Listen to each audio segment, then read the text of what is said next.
Welcome to DD children stories. இன்று நாம் பார்க்கவிருக்கும் கதையின் பெயர் ஒரு அழகான குடும்பமும் தொலைந்து போன குழந்தைகளும். இப்போ நம்ம கதைக்கு போலாமா? ஒரு ஊர்ல அம்மா அப்பா த்ருவ் தியா என 2 குழந்தைகள் தனது பெற்றோருடன் வாழ்ந்து வருகின்றனர்.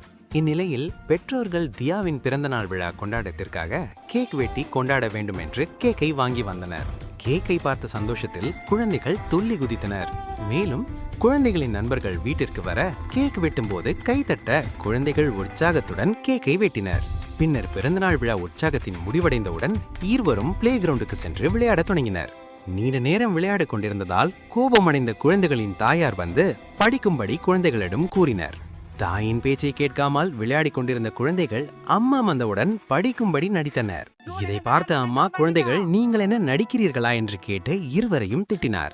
இதனால் த்ருவும் தியாவும் அழுது கொண்டு தனது அம்மாவிடம் கோபித்துக் கொண்டு வெளியே சென்று விட்டனர்.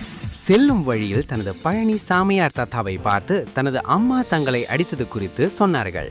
தாத்தா சரி விடுங்கள் என்று கோரிவிட்டு குழந்தைகளுக்கு மிட்டாய் வாங்கி கொடுத்தார். தனது செல்போனையும் கொடுத்து குழந்தைகளை சந்தோஷப்படுத்தினார். தாத்தா குழந்தைகளை விளையாடும்படி சொல்லிவிட்டு உட்கார்ந்திருந்த நிலையில் த்ருவும் தியாலும் தாத்தா கையில வச்சிருந்த மணி பிடித்து அறுத்து விட்டனர்.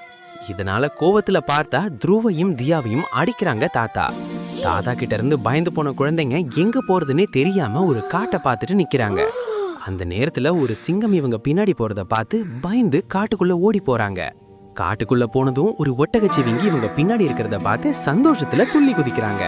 அந்த நேரத்துல ஒரு யானை விளிரும் சத்தம் இவங்களுக்கு கேக்குது. யானையை பார்த்த பயத்துல இவங்க 2 பேரும் பயந்து நிக்கிறாங்க. தூக்கத்துல இருந்த யானை இவங்க போட்ட சத்தத்தில் கடுப்பாகி இவங்க பக்கம் நோக்கி வருது. பயந்து போன த்ருவம் தியாவும் யானை கிட்ட இருந்து ஓடி போக அங்க இருந்த ஒரு குளத்துல விழுந்துடுறாங்க. விழுந்த உடனே நீச்சல் தெரியாம காப்பாத்துங்க காப்பாத்துங்க அப்படின்னு கத்துறாங்க. இந்நேரத்துல த்ருவமையும் தியாவையும் ஓடிக்கிட்டு இருந்த அவங்க அம்மா அப்பா குழந்தைங்க சத்தம் கேட்டு காட்டுக்குள்ள போறாங்க. போன இடத்துல பார்த்தா த்ருவம் தியாவும் தண்ணில மாட்டிக்கிட்டு இருக்கிறத பார்த்து அம்மா அப்பா காப்பாத்துனாங்க. அம்மா அப்பாவை பார்த்த குழந்தைகள் வெகு நேரமா